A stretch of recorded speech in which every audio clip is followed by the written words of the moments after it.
Today, what an embarrassing loss to Girona. Anyway, let's quickly react to ESPN's analysis. Luis, I suppose the big question is, does this matter? Well, we'll see, because when you arrive to this kind of moment, you know that you need to continue keeping that momentum. You don't want to get into that situation where the team is getting in trouble, players are getting injured, they lose the connection, they lose the confidence once you are arriving to the most important moments of the competition in the cup, the League Cup. Real Madrid is going to play on May 6th, and of course the semi-final of the Champions League. You are going to have some rotation. We've been talking a lot about if Ancelotti should have a reserve a little bit, maybe Benzema, Kroos, Modric, the important players. And well, today we saw what happened when you leave out, or you had to leave out Courtois, Benzema, Camavinga, who's been a very important player in that left side. And that complacency of Real Madrid arriving to Girona, thinking that with just arriving there, they're going to get the trophy. And they face a very good Girona, knowing what they have to do, sticking to the plan of Michel, their own coach, and left Girona with 4 goals. That, again, is not something very easy to see that happening during these weeks. So for La Liga, it doesn't matter because we already lost La Liga anyway. But if you think about the bigger picture, like, you cannot lose to Girona. When you concede 4 goals against Girona, just think about Man City.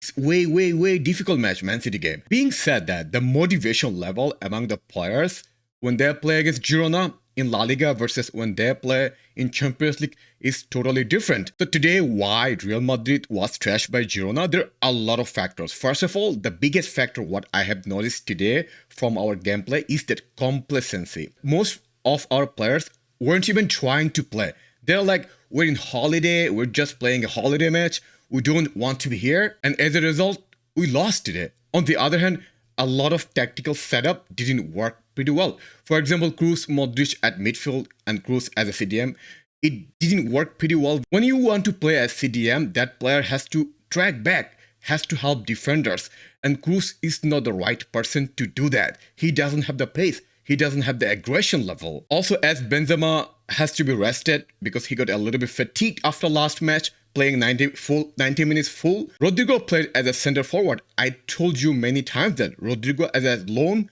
center forward would not work. And today, it was the case. He was a ghost today. Alongside Asensio, other than the beautiful assist to Vinicius, he was a ghost too. And the main reason why we lost today, if we want to pinpoint one reason, that has to be defending error. Best defender in the world has committed several mistakes in single day. And every defender today, Carvajal, Militao, Rudiger, and Nacho, has an off day. We sit here week after week and we say, there is one version of Real Madrid that's in La Liga, and then a entirely different version of what we see of Real Madrid in Champions League.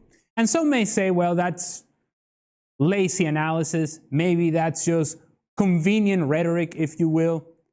You watch the evidence today and you tell me, can we really see Eder Militao playing with this lack of interest in Champions League in a semi-final against Manchester City? No, we don't. And so I suppose that we sort of have to say, well, I guess this team is capable of flipping the switch on and off. I think it's a dangerous road to go through and to go down if you are Real Madrid. Luis just mentioned maintaining momentum. When you give up 4 goals to Girona in the manner in which you did, and you show the lack of interest, the lack of attention to detail, the lack of discipline as a team, those things have a way of showing up in big moments as well. So Real Madrid and Real Madrid fans may just say, it doesn't matter because La Liga is done and so we don't care. Well, you should care. Because you don't want to see this in these moments. They have a way of showing up in moments that matter as well. You cannot have a performance as embarrassing as this was from Real Madrid's perspective, individually in guys like Eder Militao, but as a group, as a whole. There was nothing that you could look at this performance and say, yeah, this was positive. None of it. This was, in the end, a useless game for Real Madrid. Shaka, talk to me. Today, Cristiano scored 4 goals, and this has been a history. I think this has been done since 1947 for the first time. For the first time, someone did this to Real Madrid since 1947. Also, I totally agree what Bruno just described. Let's talk about Militao.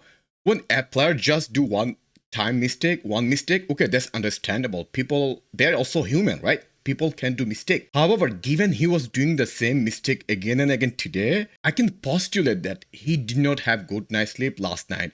Maybe he was partying, maybe he didn't sleep well, something was wrong totally. Maybe he's not mentally stable. All we hope that this is just for one match blunder and that's done. Hopefully he'll be back strong from next match. Also, another player I have to discuss today is Lunin's performance. Like second goal, if you see second goal, the one Real Madrid conceded, he jumped like a fish.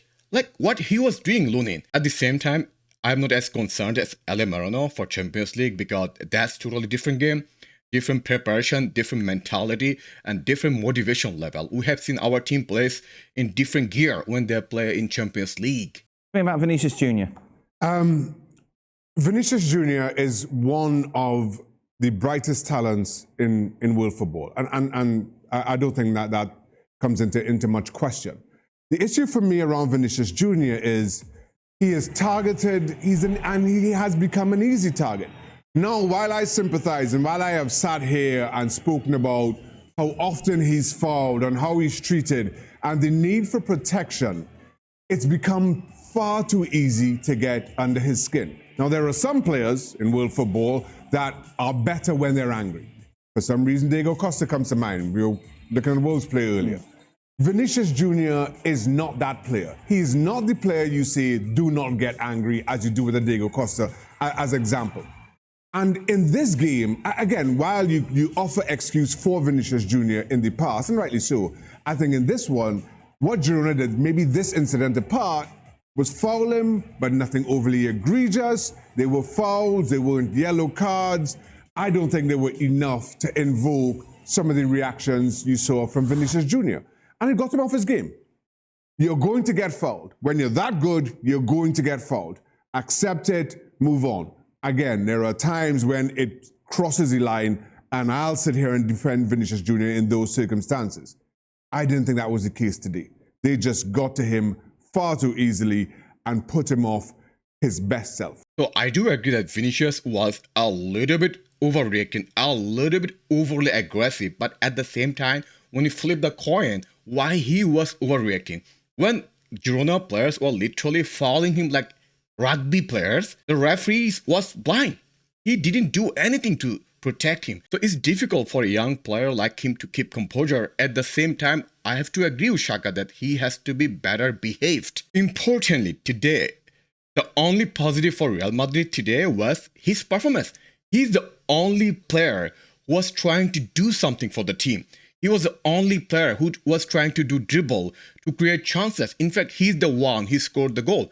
And he's the one who made the assist for Vasquez's goal. Other than him, I would say every other player was subpar today. That being said, to continue from what Ali was saying, I'm not sure that anybody in the White of Madrid could say the same. Yeah. Militao was easily the most embarrassing, and we can acknowledge that. Rodrigo, who's filled in for Benzema with such good effect in the past, about 5-10 minutes in, he gets a shot, penalty spot, all alone, and misses a goal by, I kid you not, 30 yards. This is Rodrigo, who we've sat here and praised for his performances in the Champions League. And then you just have to look throughout this team, and nobody showed up. Nobody looked like anywhere near the best version of themselves. And in the end, the second goal for Real Madrid was almost a little bit flattering to them. I'm not sure that they deserved even that. I do disagree that it was flattering because Real Madrid created that goal. Why would not they deserve the goal, right? It's not like someone gifted the goal to Real Madrid. That's not the case. However, I do agree with him about Rodrigo's situation. Rodrigo, the chance he missed, it's like in the penalty box, and he was like a miles wide.